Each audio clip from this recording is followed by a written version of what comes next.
so this topic is like, it's grave and it's hardly covered in Kashmir. So I will start with a small story. So in 2017, I was a fellow with Thomson Reuters. So we were having a workshop on trafficking and slavery. So that was the first time that I got to know about this. Like, I used to read a lot about this, but then when it comes to Kashmir, so we rarely used to like see stories like this. So after like finishing my this fellowship, I went back to Kashmir. So I searched a lot like what's happening in trafficking in Kashmir. So I couldn't find even a single story. But yes, there was a small story that was done by a local newspaper in Kashmir about bride trafficking. So I started like researching a lot. So I pitched a story to my organization, and they accepted the pitch. So when I was like trying to find the cases in Kashmir, so it's very difficult to find a case because we don't have an NGO in Kashmir like which works on this issue, this trafficking issue. We have an anti-trafficking cell in Kashmir. They hardly get any cases in Kashmir.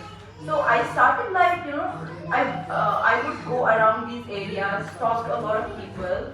And then, like, one woman would direct me to another woman. So, through this networking, I came to like know like about 30 to 40 women. This was in 2017, who were like trafficked from Bihar and Bengal. So, all of these were Muslim women. So, what happens is that these women, the traffickers, they mostly, trick them like Kashmir, like the weather is cool. You'll get a nice job in Kashmir. Will give you jobs. So what they do is they bring them to Kashmir. So they pay their parents a small amount of money. Sometimes they don't do even that. So they take them to Kashmir, and then on the pretext of like giving jobs to them, they sell them off to men in Kashmir. And it's like weddings are expensive, and in Kashmir they're like very expensive. So what these men do is that they buy these women. Like they are mostly from Bengal and Bihar. So merely for like $40, $50, which goes up to $350. So they buy them and then they like marry them, and this is how the process has been going on from the last like many years. And during my reporting, like when I was doing the story, so I met a woman like who was trafficked like 35 years before. So she was like that because I was told that we'll give you a job in Kashmir. So there were like a group of 3 women who had come to Kashmir. And she told me that when she was married to this man, she wanted to run. So she even ran, and there were like neighbors who also wanted to help her. But her only problem was that language. She spoke Bengali and nobody in Kashmir could understand that. And every time she was like brought back to her home. And now like recently I again like visited that woman, and the woman was like, now like Kashmir is her home. She speaks Kashmiri, but she also wants to go back. She hasn't been back to like Bengal for the last 25 years. So she's a grandmother now. So there are like endless stories of this woman. And recently I along with one of my friends, so she was doing a story on this trafficking, and there was a woman who she was kidnapped from Bihar. No, she was kidnapped from Bengal, and on the way, like she was given some tea, and when she had the tea, she couldn't speak.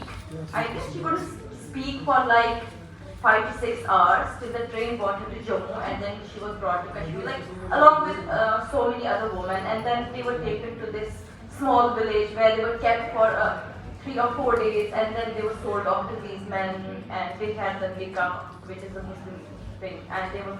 Then what they do is that there's an amount which is paid in Islam, which is called meher. So it's usually given to the woman, but in this case the amount goes to the trafficker. It doesn't go to the woman. So the woman remains there, and she doesn't get any money, and her all roads are closed because I talked to these people who work in the anti-trafficking cell in Kashmir. So they were like, no woman so far has come to them, and no woman has asked them like they are facing such issues. So if you ask them about like how many like women have approached you, or do you have any data about how many women were trafficked from Bengal or Bihar to Kashmir? So they are like, no, we don't have any data because they don't approach us. if they don't approach us, we can't help them.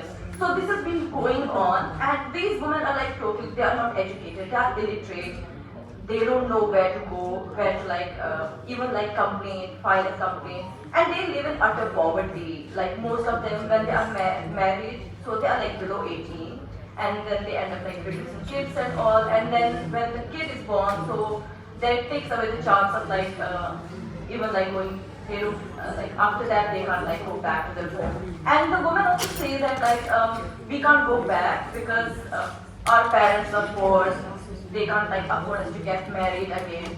So right trafficking to Kashmir, it's a huge issue currently, and it's one of the most it's not reported that much, but now like journalists have started reporting this issue, and it's getting some sort of like coverage in international media, in national media as well, but it's not that much.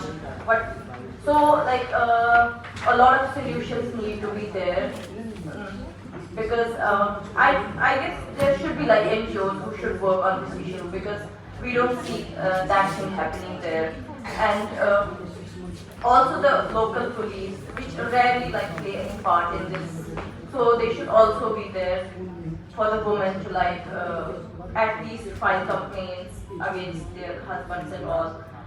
And most of these women, they are married to the men, so many of them are like handicapped, they are poor, some are drug addicts, and they end up like marrying these men and spending their whole life with them and never seeing their parents again. And this nexus has been like going on for years now, and it's very miserable for the women. So because of like their the time is not that much, yeah, but if anybody wants to talk more about it, I'm here like for 3 days, so we can just discuss more about it. Thank you so much. Thank you so much, ma'am. Now we have Revati Law.